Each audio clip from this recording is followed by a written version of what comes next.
ABC Actu. ABC Actu, c'est l'essentiel de l'information. ABC Actu, c'est la politique, l'économie, le social, la culture, la religion, la science, la technologie, le développement et les divers. ABC Actu, vous êtes plus de 2 milliards à nous suivre et à travers le monde. ABC Actu, le tout de partout pour vous. ABC Actu, l'essentiel de l'information pour vous, FM Prêt.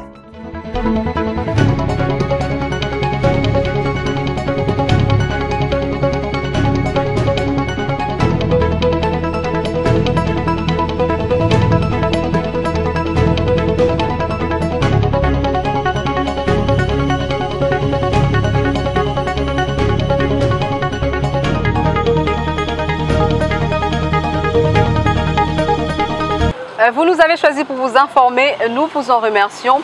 Ouvrons cette page rétrospective d'ABC Actu avec les rideaux qui sont tombés sur la 51e assemblée plénière du Forum parlementaire de la communauté de développement de l'Afrique australe à la satisfaction générale de parlementaires de la région, en mettant un focus sur la crise sécuritaire en République démocratique du Congo et au Mozambique. Le président du Forum parlementaire, Christophe Mbosso, en a appelé à la solidarité de la SADC. Regardez.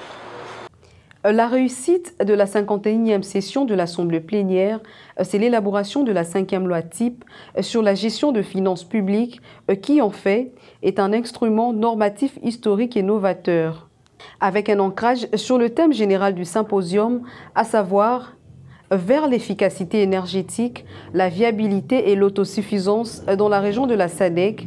Christophe Mbosso constate avec bonheur que les délibérations du symposium ont montré sans ambiguïté que la plupart des États de la SADC sont trop dépendants des combustibles fossiles pour la production de l'électricité. Ces États importent pour la plupart leur approvisionnement en produits pétroliers, ce qui les rend très vulnérables à des facteurs externes sur lesquels ils ont peu ou pas de contrôle. Et en fin de compte, cela annule tout effort de développement de la région. Christophe Mbosso a réitéré des remerciements très appuyés à l'endroit du président du Malawi, Dr Lazarus Makarti Chakwera, invité d'honneur, pour avoir gracieusement accepté de présider la cérémonie d'ouverture officielle de cette 51e assemblée plénière. En tant que président en exercice de la SADC, sa présence était une approbation du travail abattu par le Forum, du reste, et reconnu comme une partie intégrante de la SADC.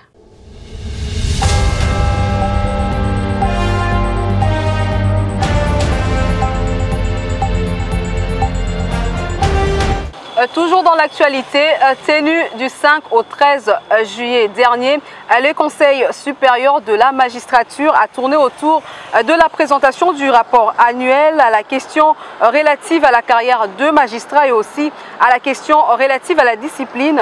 Dieudonné Kamuleta, président de la Cour constitutionnelle, a remercié le magistrat pour le travail abattu et jeudi 14 juillet, il a fait rapport au chef de l'État des résolutions prises au cours de cette 6e session extraordinaire. Les assises de la session extraordinaire de l'Assemblée générale du Conseil supérieur de la magistrature se sont clôturées ce mercredi 13 juillet. Le président du Conseil supérieur de la magistrature et président de la Cour constitutionnelle, Dieudonné Kamuleta Badibanga, a remercié le magistrat pour le travail de haute facture abattu en peu de temps et a promis d'assurer le suivi des résolutions adoptées. Tenues du 5 au 13 juillet 2022, ces assises se sont déroulées dans la salle de la Cour de cassation. Plusieurs points ont été évoqués à l'ordre du jour, notamment la présentation du rapport annuel du Conseil supérieur de la magistrature, la question relative à la carrière de magistrat et aussi la question relative à la discipline. Dieudonné Kamuleta, qui a rencontré le chef de l'État jeudi 14 juillet, a présenté le rapport des résolutions de travaux de cette 6e session extraordinaire de l'Assemblée générale du Conseil supérieur de la magistrature. Et le chef de l'État, de son côté, a répondu attendre que la justice, le socle de son action, joue pleinement son rôle pour le bien de la population.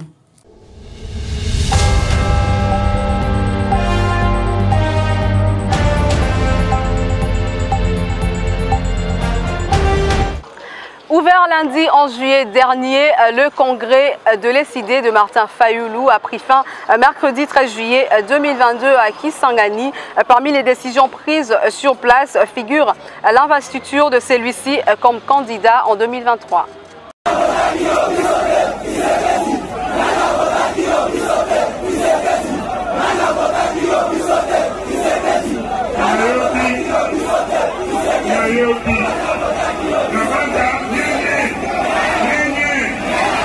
Le congrès de l'ECID de Martin Fayulu tenu à Kisangani a touché à sa fin le mercredi 13 juillet 2022. Plusieurs conclusions ont été prises, parmi lesquelles figure l'investiture du candidat numéro 4 à l'élection présidentielle de 2018, qui va une fois de plus représenter le couleur de l'engagement citoyen pour le développement en 2023. Les congrès recommandent notamment au Bureau national de ces partis de mettre en place une commission ad hoc pour développer les politiques publiques sectorielles à partir du manifeste de Kisangani. Ainsi, la campagne $1 pour l'élection de Martin Fayulu doit être lancée en vue des préparatifs des scrutins à venir. Acceptant les choix de l'ECID sur sa personne pour compétir en 2023, Martin Fayulu a indiqué qu'il va candidater pour construire un État tourné vers la paix, la stabilité, le développement et l'avenir prospère pour les enfants de ces pays. Fin de citation. Après Kisangani, le président de l'engagement citoyen pour le développement ECID va continuer sa tournée dans la partie orientale du pays dans les jours à venir.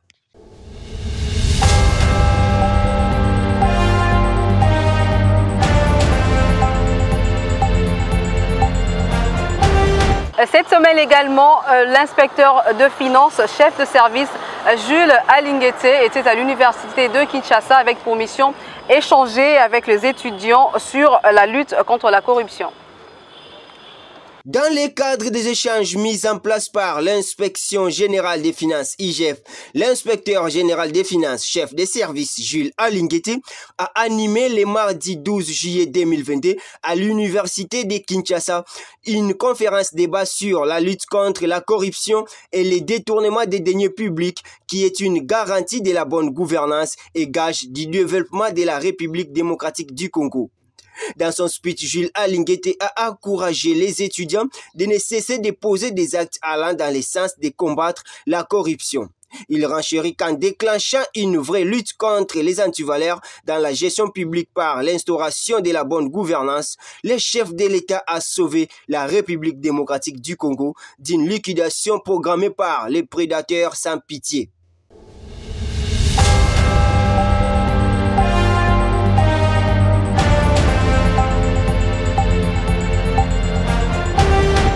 Autre chose à présent, le coordonnateur national de la jeunesse de Ensemble pour la République, Jacques Ndala, a remis d'une manière symbolique aux coordonnateurs provinciaux de la JR les matériels de travail, dont les fiches, le drapeau et les papiers. C'est un élément que je vous propose de suivre.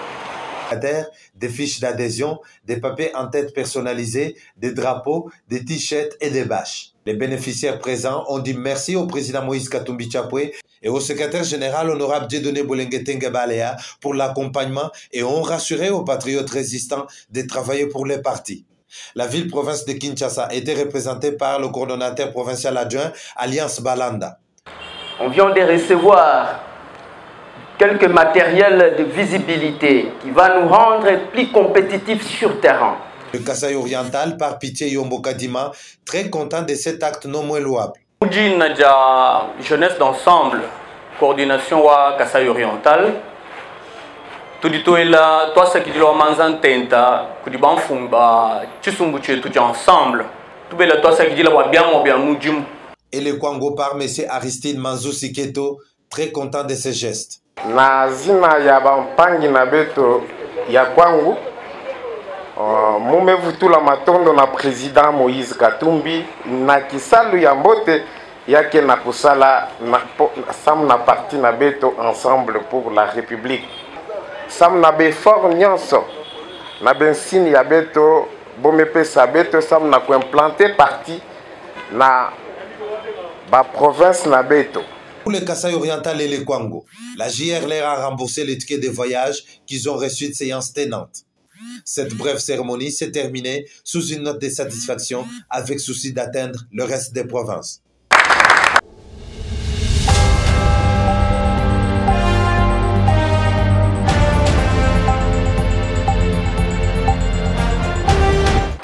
Dans un autre registre, l'orphelinat Les Enfants d'abord a reçu la visite de son responsable. C'est jeudi 14 juillet 2022. Madame Fatima Djouma a apporté des vivres, de médicaments et des habits pour ses enfants abandonnés. Urbain Kabeï a signé cet événement.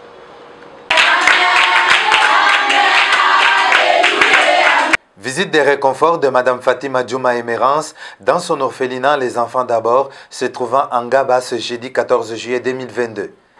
Elle a apporté un colis composé de vivres, de médicaments et des habits à ses enfants abandonnés qu'elle a pu regrouper ensemble pour les encadrer. Après une absence, Madame Fatima était très contente de se retrouver parmi ses enfants. En tout cas, tous les singles, il y a la bino, hein? Ceux qui vont dire maman Fatima sali moi mikolo c'est kazate, hein? Maman Suzanne a yebisa kabino, hein? Mais maman Fatima sika nyo sozala kaka toujours na cœur ya bana na ye, n'est-ce pas? Yango wana bomoni atakei toza kokanisa kaka ndenge nini bana bakolia, ndenge nini bana bakozala, hein? Botambola kaka na nzela oyo bozokoba nango kaka ya Nzambe, hein? Cet orphelinat de l'ONG Fatima Faveur, FF, n'est pas à même de récupérer tous les enfants abandonnés en vogue à Kinshasa suite à ses moyens limités. Ezakaka bolingo ya bomama tout d'abord. Bolingo ya bomama parce que bana oyo moni bango na kati orphelinat bazangi baboti. Et ya kozwa bana nyonso oyo bazana balabala pour le moment ezali. Mais ceux qui tozozwa bango nyonso te c'est parce que tozana makoki wana te. Tozali kobokola bana wana na ba propre moyen na biso. Yango soki un jour Nzambe asungi et tozwi lisungi na gouvernement poto koka kolokota bana nyonso wana totia bango esika moko ekozala malamu mingi. Lelo bana wana tozotika bango na balabala baza danger pour na lobby. Disons que la solidarité que Madame Fatima a envers ses enfants cadre directement avec la devise du parti Ensemble pour la République où elle a récemment adhéré en vue de travailler pour la République.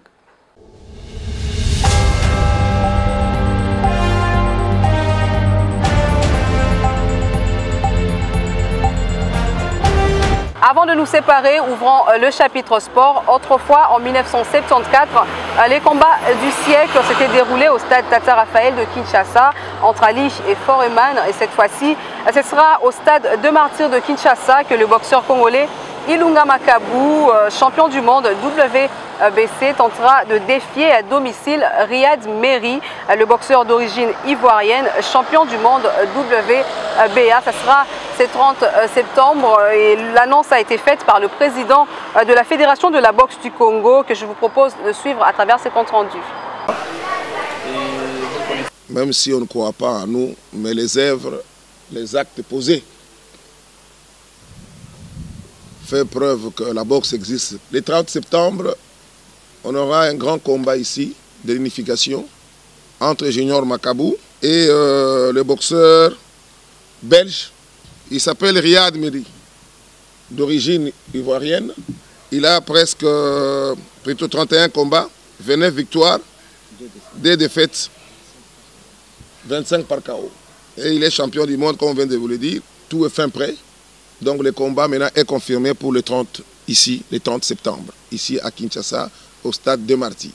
Je demande à nos frères sportifs congolais d'enlever l'esprit de critique à un moment donné. Trop de critiques ne nous amènent nulle part. Je les invite de venir soutenir leurs frères congolais parce que c'est notre honneur, c'est notre fierté.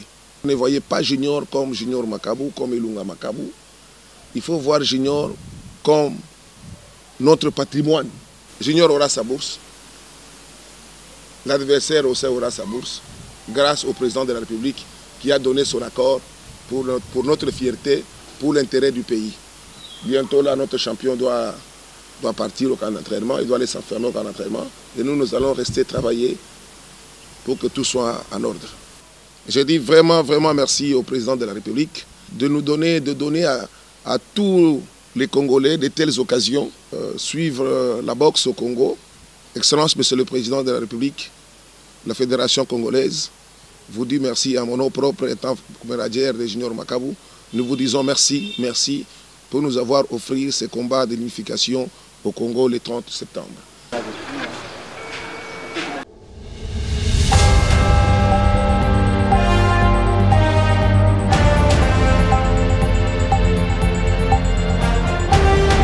Ainsi s'achève cette page rétrospective de votre magazine ABC Actu.